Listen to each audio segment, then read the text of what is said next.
welcome back again di tutorial dasar Blender 2.78. Kita kali ini akan mulai masuk ke pembuatan objek. Kalau misalkan sebelumnya kita cuma gerak-gerakin objek, sekarang kita akan masuk ke pembuatan objek. Dalam pembuatan objek ini, teman-teman silakan fokus. Bentar, display keystreamnya, screencast keys. Dalam pembuatan objek ini kita akan membuat objek sederhana. Objek sederhana ini banyak sekali caranya ya. Cuma untuk sambil mengenalkan tools-tools yang ada di Blender, kita akan belajar membuat sebuah meja. Bagaimanakah membuat sebuah meja menggunakan Blender? Mari kita belajar. Nah, pertama-tama kita akan memulai dengan masuk ke object mode. Kita delete dulu aja. Kita mulai dari nol ya.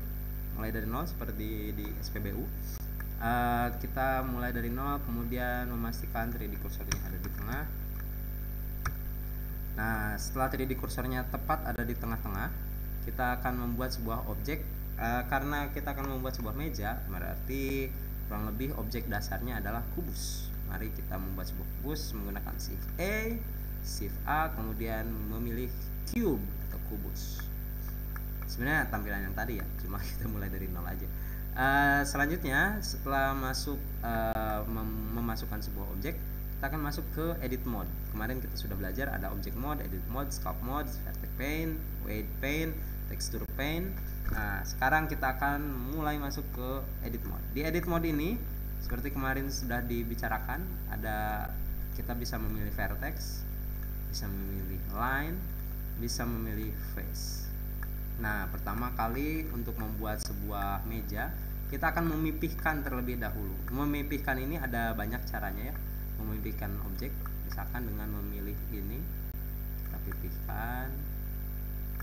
Memilih face yang bawah juga kita pipihkan, bisa seperti ini, atau bisa dengan cara yang lebih cepat, yaitu memilih dua objek sekaligus. Kemudian sambil kita juga belajar viewportnya kita bisa melihat dari sisi depan menggunakan numpad 1. Kalau teman-teman lihat ada front perspektif, front itu berarti depan, perspektif dari depan. Kemudian kalau mau lihat perspektif belakang, counternya itu berarti 9 back perspektif. Kalau 1 itu menggunakan numpad ya, numpad itu yang ada di sebelah kanan keyboard. Usahakan kalau pakai komputer biasanya menggunakan FN, tapi usahakan sih menggunakan keyboard yang lengkap supaya kalian bisa menggunakan numpad. 1 untuk depan, kemudian numpad 3 untuk samping kanan. Kemudian kalau balikannya itu menggunakan numpad 9. Jadi right perspektif, left perspektif menggunakan 9. Kemudian kita bisa menggunakan 7 untuk top perspektif. Kalau misalkan bawahnya menggunakan bottom. Selain itu kita juga bisa mengatur atau menggeserkan, memutar si objek ini. Kalau misalkan mau ke kanan pakai 6, kalau mau ke kiri itu pakai 4. Kalau mau ke atas kalau mau ke atas kita bisa menggunakan 7. Kalau mau ke bawah kita bisa menggunakan 2. Selain itu kita juga bisa memilih, misalkan kita mau fokusnya ada di kamera, maka kita bisa pilih titik untuk memfokuskan si tampilannya ini ke titik kamera atau ke lampu. Nah, seperti ini. Menggunakan numpad period itu maksudnya titik numpad ya, titik yang ada di numpad. Kemudian kita juga bisa menggunakan, kita kembalikan dulu titik. Kita juga bisa menggunakan numpad 0 untuk melihat preview dari sudut pandang kamera. Selain itu kita juga bisa menggunakan plus untuk zooming, minus untuk zoom out. Kemudian kita juga bisa menggunakan garis miring atau bagi gitu ya. Itu untuk hanya menunjukkan fokus, menunjukkan si objeknya yang dipilih doang. Kalau kalian lihat si kamera dan si lampunya hilang, itu itu berarti kemungkinan garis miringnya keklik. Kalau kita tampilkan lagi dengan garis miring. Kemudian itu selain itu kita juga bisa memilih keseluruhan layer menggunakan action graph. Action graph itu yang titik mirip air itu ya, titik mirip air yang di sebelah kirinya angka 1 yang di atas. Kemudian kita masuk ke object mode lagi. Bagaimana cara untuk oh ya, ada juga perspektif dan ortografik. Kalau ini ortografik, jadi dia lebih terlihat apa ya, simetrikal. Kalau perspektif itu dari sudut pandang manusia biasa, sudut pandang mata. Nah, untuk memipihkan objek, kita kembali lagi ke memipihkan objek, kita bisa pilih di titik dulu supaya ke tengah. Nanti kita pilih 1 untuk melihat dari samping, dari depan atau dari samping juga bisa. Dari depan, pertanyaannya bagaimana cara memipihkan ini? Kita bisa menggunakan scale ditambah dengan sumbu Z sehingga dia bisa menggerakkan. Oh iya. Nah, contohnya, contoh scaling atau translate atau rotating, kalau misalkan kita mau berdasarkan sumbu tertentu, kita bisa menggunakan kombinasi. Misalkan kita grab atau kita translate berdasarkan sumbu. Nah, ini kan dia akan bergerak secara bebas ya. Kalau kita klik Z, dia akan bergerak atau bergeser berdasarkan sumbu Z, atau berdasarkan sumbu grab berdasarkan sumbu Y, dia akan gerak berdasarkan sumbu Y. X pun demikian. Kemudian kita juga bisa merotasi berdasarkan sumbu tertentu. Ini berdasarkan sumbu Z, berdasarkan sumbu Y, atau berdasarkan sumbu X gitu. Kemudian kita juga bisa men-scaling berdasarkan berdasarkan sumbu X misalkan, atau berdasarkan sumbu Z. Gak bisa ya, karena ini face, sorry. Kemudian kita juga bisa men-scaling berdasarkan sumbu Y. Nah, kenapa saya sampaikan demikian? Oh, selain berdasarkan sumbu tertentu, kita juga bisa memilih 2 sumbu sekaligus. Misalkan kita mau scaling berdasarkan sumbu Y dan X, berarti kita eksklusikan atau kita pisahkan supaya kita tidak memilih sumbu Z. Logikanya seperti itu. Dengan cara menggunakan Shift dan Z. Maksudnya kita menghilangkan variabel sumbu Z supaya dia bergerak berdasarkan kecuali sumbu Z. Nah, untuk memipihkan, balik lagi ke memipihkan, kalau cara saya, kita bisa menggunakan sumbu, kita bisa scaling berdasarkan sumbu Z. Jadi dia bisa ditekan ke arah tengah seperti itu. Kita kecilkan lagi.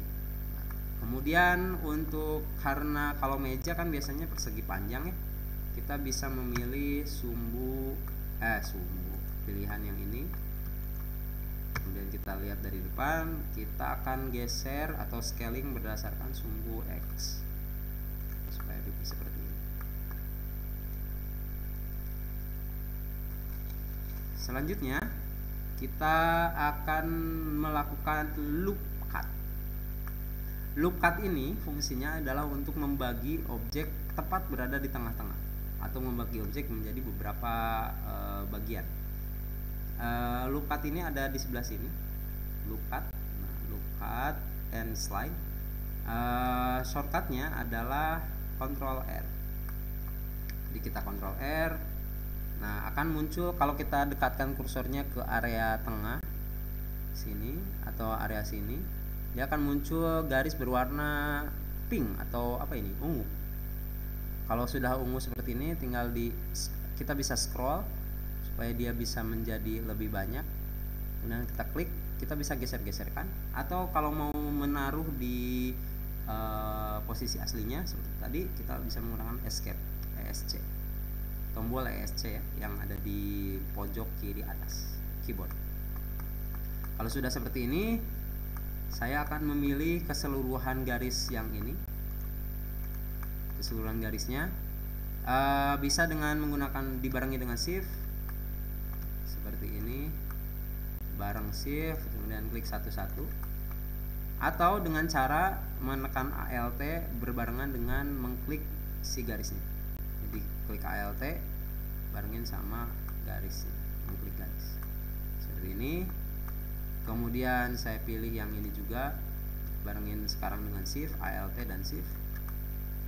Kemudian kita scaling berdasarkan sumbu X, kita pipihkan seperti ini. Kita pilih yang ini juga, scaling sumbu X. Ini sumbu X, scaling berdasarkan sumbu X seperti ini. Kemudian kita loop-cut lagi di area yang ini. Salah ya, kita loop-cut, kita kasih 4 seperti ini, pilih escape.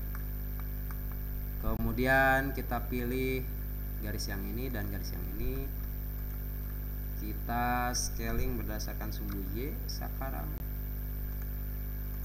Begitu juga dengan yang ini, bareng dengan ini, scaling berdasarkan sumbu scaling berdasarkan sumbu Y. Wah, duplikat ya barusan, scaling Y. Nah, seperti itu. Kemudian kita akan membuat area bawahnya dengan cara seperti ini. Kita pilih dulu face select supaya kita bisa memilih area yang ini. Kemudian, ketika posisinya seperti ini, kita bisa menggunakan extrude. Extrude itu artinya kita menambahkan bagian ini, kita tambahkan ke sini. Extrude ini ada di extrude region seperti ini, atau shortcutnya seperti ini. Kemudian setelah membuat seperti ini, biasanya kan di sini ada tempat buat ini, tempat buat apa itu namanya? Tempat buat menyimpan buku ya. Nah, untuk menyimpan buku ini, kalau teknik saya akan delete bagian ini. Ketika kita memilih delete, dia akan muncul pilihan. Pilih bisa memilih vertis, artinya kita akan mendelete vertex-vertexnya. Atau untuk pemenuhan kebutuhan ini kita mendelete face-nya doang. Jadi si vertex yang sudut-sudut ini masih ada. Kalau misalkan kita delete-nya vertex, dia akan mendelete vertex-vertex yang dipilih. Vertex. Nah, seperti itu. Kebutuhannya kita akan mendelete face, kemudian area ini juga delete face-nya, face, kemudian ini juga kita akan delete face-nya,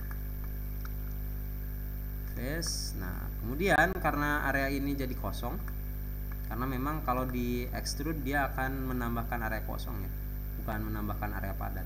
Kita akan tutup bagian ini. Nah, kalau kita memilih titik menjadi garis, kalau kita memilih area garis seperti ini, kita bisa membuat sebuah bidang. Cara membuat bidang ini dengan cara kalau dari ini mana ya?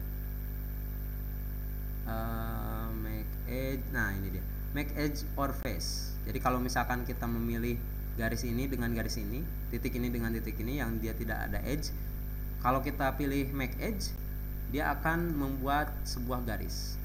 Tapi kalau kita memilih 4 titik atau 3 titik atau lebih, kita bisa membuat sebuah face. Shortcutnya adalah F seperti ini. Kemudian area ini kita F, kemudian area ini juga akan kita F seperti ini. Selanjutnya, karena ini perlu bagian dasarnya, tidak mungkin kan tas ditaruh di tengah-tengah seperti ini. Kita akan menambahkan kalau kita milih satu-satu seperti ini, barenginnya kan sama shift ya. Klik, terus barengin sama shift, klik satu. Nah, kalau ini kan lama ya. Jadi kita bisa menggunakan apa namanya, box select kalau istilahnya, box select. Kalau di Corel kan tinggal klik drag itu udah menselect objek gitu ya. Kalau di Blender kita bisa membarengi dengan B terlebih dahulu, B, kemudian kita blok seperti ini, B lagi, blok seperti ini, kemudian B lagi kita blok, B lagi kita blok seperti ini. Tampilkan dari depan, tampil dari depan, seperti ini. Lalu kita extrude ke bawah dikit. Oh ya, untuk kalau tadi kan kita extrude misalkan berdasarkan sumbu X langsung kan ya.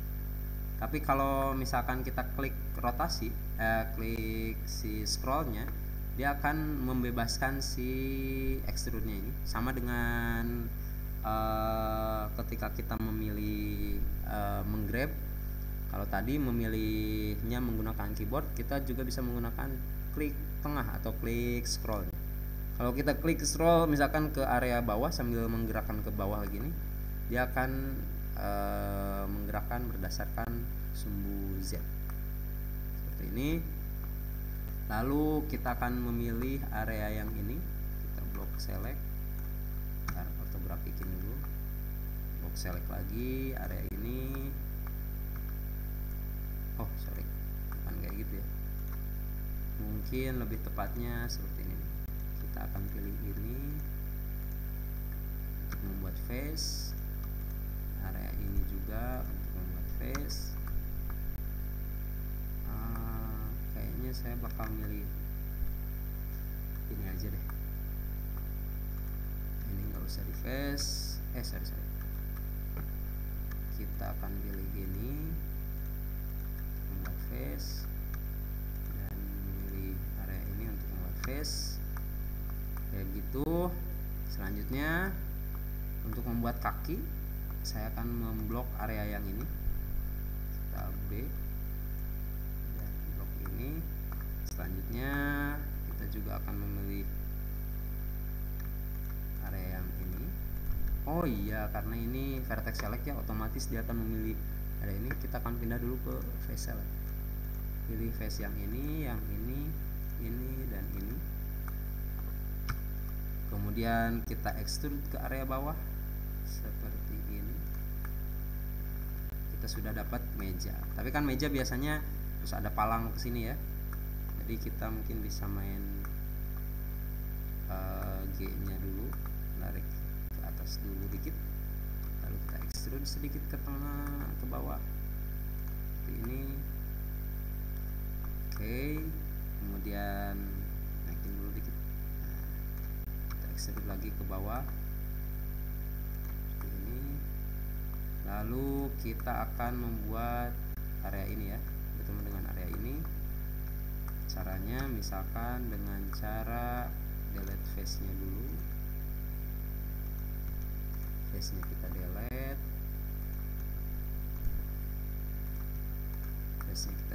kemudian kita pindah ke vertex select lagi, klik area ini,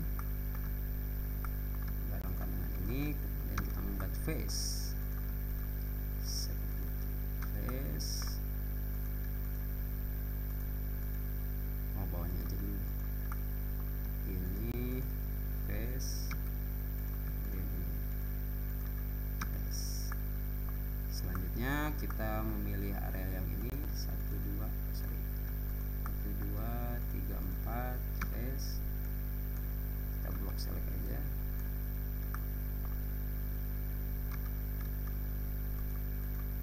Ini blok select dan blok select, kita face. Lanjut yang ini dulu, 1, 2, 3, 4, bawahnya dulu supaya nggak kabur ya. F, dan ada ini F seperti itu. Nah pertanyaannya gimana cara membuat palang dari sini ke sini ya. Saya bisa mainin di lookup, kita jadiin 2 terlebih dahulu seperti ini. Lookup sekali lagi, lookup sekali lagi, jadiin 2, lepas Selanjutnya tinggal mendelete bagian ini, face-nya kita delete, ini juga kita delete face-nya. Selanjutnya untuk membuat area bawah, kita buat face baru, area ini kita buat face baru, area ini 1 2 3 4 push 4 F face baru, ini juga kita bisa buat face baru seperti itu. Tapi kalau kita lihat-lihat, dia warna yang ini beda ya, jadi ada kemungkinan ada kesalahan dalam pembuatannya. Jadi kita coba, kita ganti dulu ke face select, delete face, delete face, delete face. Nah bener, jadi area ini tadi belum di delete, jadi kita delete face nya dulu, delete, baru kita pilih vertex select, area ini dulu. Sebentar, kayaknya gimana ya, nah ini aja face, dan ini kita juga buat face, dan tinggal yang ini. Nah kurang lebih seperti itu. Kira-kira gimana nih kalau teman-teman mau bikin apa nih sekarang? Ya bikin ini aja dulu ya, bikin kursi aja dulu, kursi meja kita akan sesuaikan dulu bentar. Nah, supaya tingginya pas di tengah-tengah merah. Nah kalau kalian perhatikan, ketika kita pindah dari edit mode ke object mode, dia akan muncul titik kuning seperti ini ya. Titik kuning ini nantinya akan jadi titik rotasi atau titik sumbu utamanya. Jadi misalkan kita rotasi, dia berdasarkan sumbu kuning itu. Nah kalau misalkan kita mau menengahkan si objek si sumbu ini, ada caranya. Nah kalau nggak salah kita bisa dari sini nih, animation select, mana ya, track constraint, waduh saya lupa lagi ya, psychic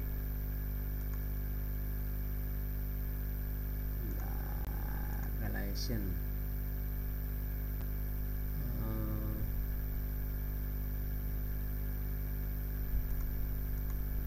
harusnya ada, ini dia set originnya. Kalau kita memilih titik ini ya, kita pilih set origin to geometry, dia akan berada di tepat di tengah-tengah objeknya. Ini kalau kita rotasi seperti ini. Atau misalkan kalau kita mau tepat berada di titik tengah ini, kita bisa memanfaatkan 3D cursor. Kita nolkan 3D cursornya, kemudian set origin ku 3D cursor. Jadi kita kalau misalkan dari atas, kita bisa rotasi Shift Z. Nah, seperti itu. Kalau mau menambahkan warna, sebenarnya masuk ke materi baru ya, tapi kita juga saya kasih tahu aja biar agak seru gitu ya. Kita bisa pilih di area ini material, pilih new. Nah, new ini dia akan menambahkan new material. Materialnya kita ganti merah misalkan. Begitu. Ini masalah material, kita akan masuk di materi selanjutnya. Sementara kita buat aja dulu objek seperti ini, sederhana aja gitu ya.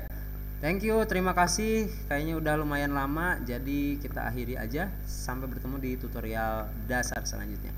Bye bye.